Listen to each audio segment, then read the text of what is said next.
I hadn't thought about her in years. Not seriously. Not in a way that lingered. But then I came home for the holidays. Same streets. Same cold air. Same family routines that never really change, no matter how old you get. And then I saw her again, standing in the living room, laughing with everyone else like nothing in the world had moved forward. And just like that, the memory came back. Not the details at first, just the feeling. I'm married now. She is too. We're adults with responsibilities, schedules, and lives that look nothing like they did back then. But there are moments, rare ones, when the past shows up without asking permission. This was one of them. She wasn't my cousin. She was an older family friend, someone who had always been around at holidays and gatherings. Someone everyone trusted. Someone who felt safe. And someone I had a crush on for longer than I ever admitted to anyone. She was about 5 years older than me. That gap felt enormous when I was younger. She had confidence, curves, a presence that filled rooms without effort. She didn't try to be attractive. She just was. Back then, I didn't have the language for what I felt. I just knew that when she entered a room, my attention followed. I noticed the way she spoke, the way she laughed, the way she sometimes leaned in closer than necessary when she talked to me. I told myself it was nothing, just a stupid teenage crush, something I'd grow out of. But Christmas has a way of intensifying things. That year, our whole family gathered at my grandmother's house like we always did. Same decorations, same food, same stories told over and over again. I was still young, old enough to think I understood desire, young enough to have no idea what to do with it. She arrived late that evening. I remember looking up when the door opened and feeling my stomach tighten. She was wearing something simple, nothing flashy, but it didn't matter.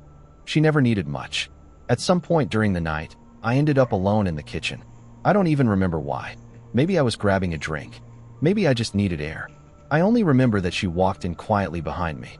She smiled. Not a big smile, just enough. Then she said something I wasn't prepared for. She told me she had a special Christmas gift for me. Something upstairs, in my aunt's room. My aunt was living abroad at the time. Her room was always empty during the holidays. Quiet, off limits in a way that made it feel charged. I didn't ask questions. I didn't think logically. I was young, curious, full of confidence I hadn't earned yet. In my head, everything moved fast. Too fast. I imagined possibilities I had no business imagining. I convinced myself that this was one of those moments people talk about later, the kind that changes how you see yourself. I followed her upstairs. Every step felt louder than it probably was. My thoughts were racing ahead of me, inventing meanings where none had been confirmed. I was nervous, excited, and completely unprepared for reality. When I opened the door to the room, everything stopped. My aunt was there, standing inside. She had come home early. The surprise on her face matched mine. For a split second, all three of us just stood there, frozen in confusion. Then laughter broke the tension. Awkward, forced laughter that tried to pretend nothing strange had just happened. The gift turned out to be nothing. A joke, a misunderstanding, or maybe just bad timing. Nothing happened, and yet something did. Because that moment stayed with me. Not because of what occurred, but because of what almost did. Because of how easily my imagination filled in the gaps. Because of how quickly desire can override common sense when you're young. Now, years later, standing in the same house for another holiday, I realized something uncomfortable. The attraction never completely disappeared. It changed. It softened. It became something quieter. But it didn't vanish. And that's what unsettled me the most. For the rest of that night, I couldn't settle down. We went back downstairs like nothing had happened. The room filled again with noise, with plates clinking and people talking over one another. Laughter bounced off the walls. Someone turned the music up too loud. Christmas lights blinked like they always did. But I wasn't really there anymore. I kept replaying the moment in my head. The way she had leaned in when she spoke to me in the kitchen. The words she used. A special gift. The confidence in her voice.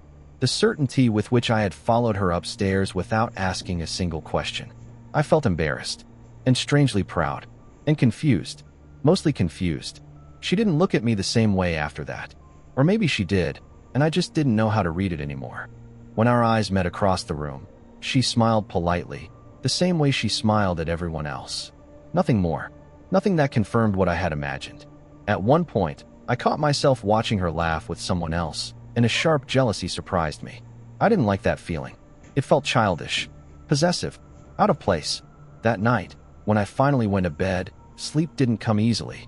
I stared at the ceiling, listening to the sounds of the house settling, wondering if I had misunderstood everything, or if she had known exactly what she was doing.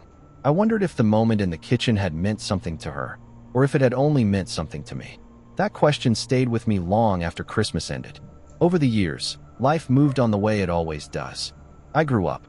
I left home. I dated. I learned what attraction actually feels like when it's mutual, when it's grounded in reality instead of imagination.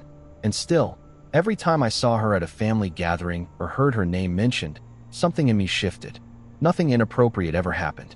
Nothing crossed a line. That's important to say clearly. What lingered wasn't an event. It was the possibility of one. The feeling that something had almost stepped outside the boundaries of what was allowed. As I got older, I started to see that night differently.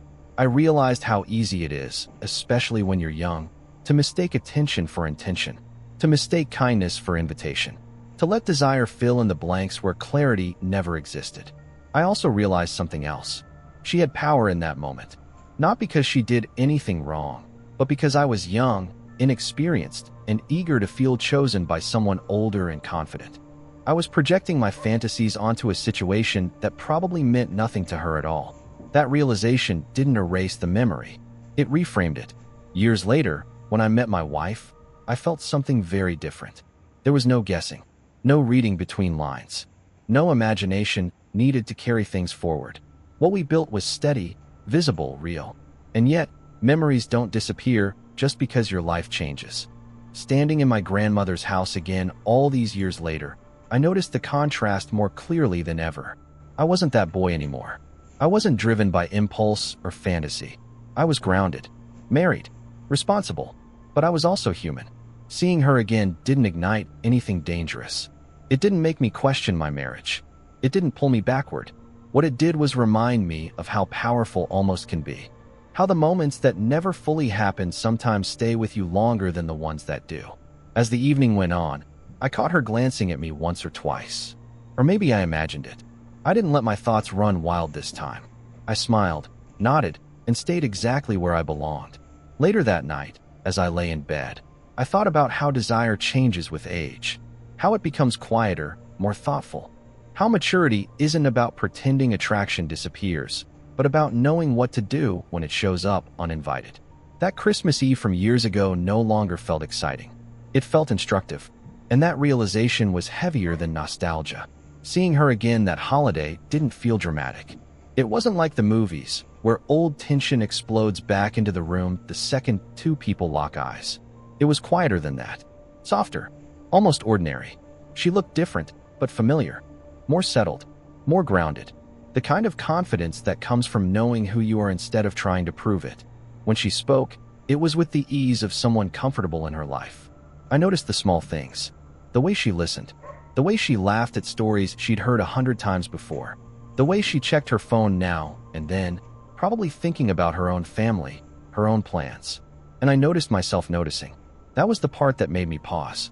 Not because it felt wrong in some obvious way, but because it reminded me that attraction doesn't always disappear just because time passes. Sometimes it simply changes shape. It loses its urgency.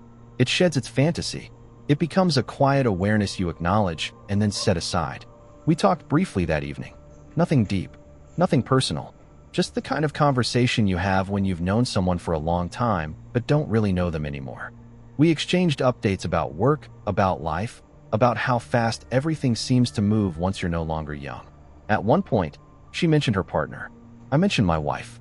The words landed easily between us, like boundaries spoken out loud without needing to be explained. And that was when I understood something I hadn't before. The power of that old memory had nothing to do with her. It had everything to do with who I was at the time. Back then, I was chasing validation without realizing it. I wanted to feel chosen, wanted to feel seen by someone older, confident, and unattainable. The misunderstanding upstairs wasn't a near-miss romance. It was a mirror reflecting my own inexperience back at me. As an adult, I didn't need that anymore. I had chosen a life that made sense for me, a partner who knew me fully, a relationship built on clarity instead of imagination. And that clarity mattered.